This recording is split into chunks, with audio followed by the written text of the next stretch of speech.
Hi guys, for today's vlog, ayan, naglilitsyon nga sila Boy Shoutout, kasama niya si Imo.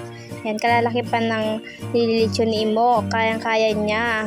At si Boy Shoutout naman ay maliit lang. Ayan, nakadalawa na yan si Boy Shoutout, dalawa sila ni Imo. Tingnan nyo guys, kalaki ng pinipihit ni Imo. Dalawa, kayang-kaya niya. Ganyan talaga pag tumatanda na. Nilapitan ko siya dito guys kung may papa-shoutout si Mo.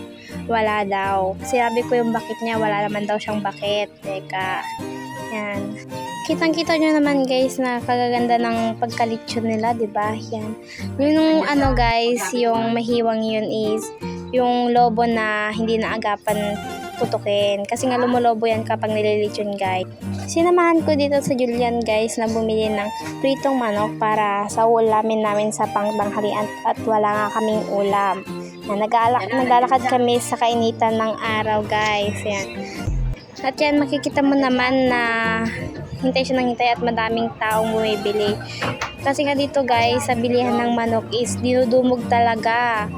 Kapag kakasalang pa lang, kakahago pa lang ng manok ay talagang mag-aagawan sila guys.